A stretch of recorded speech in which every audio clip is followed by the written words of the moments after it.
The standard-based classroom. The essential question for this module: what classroom practices promote equity, high expectations, and academic achievement for all students? At the end of this module, you will know the structures of a standard-based classroom. You will understand that standard-based education approach focuses on student mastery of standards, assessment for learning, enduring understandings, uncovering learning, and research-based best practices. You will be able to implement the components of a standard-based classroom and become a highly effective teacher. In the standard-based model, our focus changes from teacher instruction to student mastery of the standards. It is no longer how well did I teach, but what do my students know, what do they understand, and what are they able to do. In classrooms where assessment for learning is practiced, students know at the outset of a unit of study what they are expected to learn. At the beginning of the unit, the teacher will work with the students to understand what he or she already knows about the topic, as well as to identify any gaps or misconceptions the students might have. As the unit progresses, the teacher and students work together to assess the student's knowledge, what he or she needs to learn to improve and extend this knowledge, and how the student can best get to that point. In the standard-based classroom, we are no longer just covering material, we are uncovering learning. In the next slides, you will be introduced to 11 standards-based structures. You may want to jot down what you think you should see when you walk into a standard-based classroom.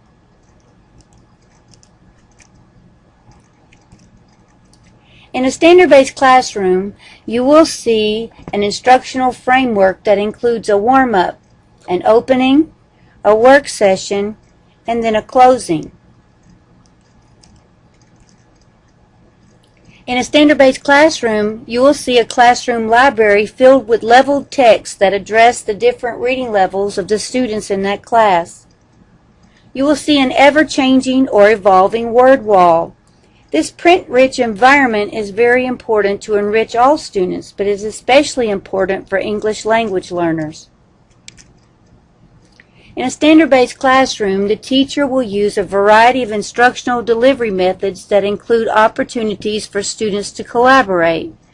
You will see some modeling, whole group instruction, many flexible groups, one-on-one instruction, and conferencing. In a standard-based classroom, you will see students working in a variety of settings. They're working with pairs, they're working in small groups, some students are working independently. In a standard-based classroom, you will see flexible groups that are based on students' interests, their needs, and their learning styles. In a standard-based classroom, you will see students engaged in varied learning activities that ensure effective and efficient learning.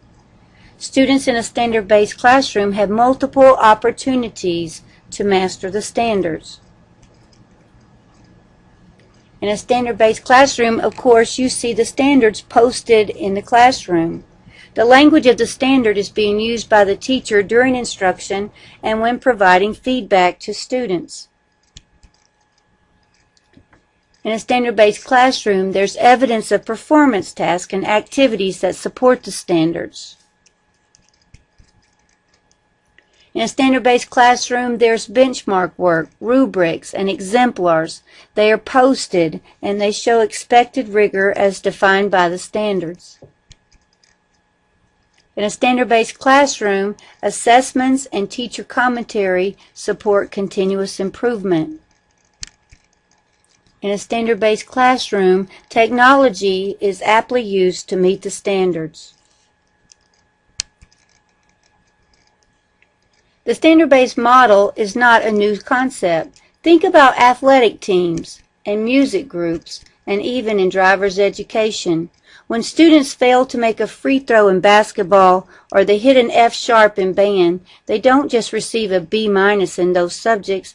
They get immediate feedback that they did not meet the standard.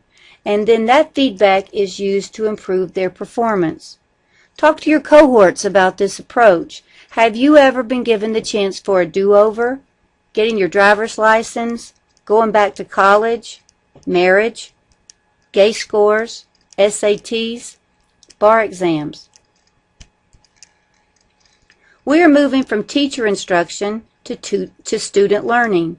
In the past, teachers said, "We taught it, they just didn't learn it."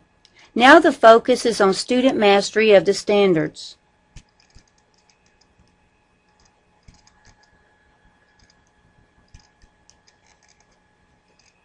This model shows the process of instructional planning in a standard-based classroom. First, you will select standards that students need to know.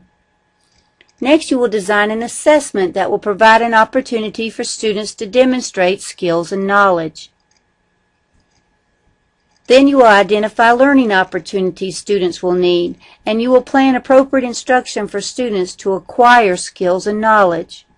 Last, you will use data to provide feedback and plan your next step.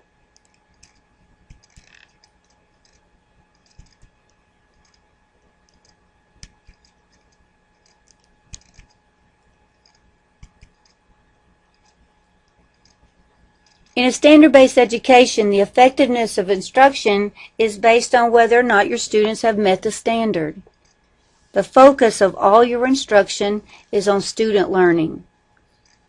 You will use research-based instructional strategies to provide opportunities for your students to learn the expectations that are outlined in the standards.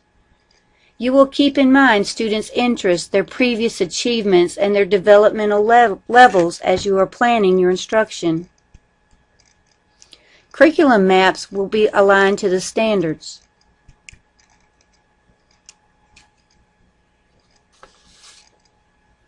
Standard-based education is a fair and effective way to give students the rule of the game. The expectations are the same for everybody. Teachers work on building long-lasting, enduring understandings. The standards are expressed through essential questions, supporting skills, and knowledge, and assessments are used to guide and modify your instruction.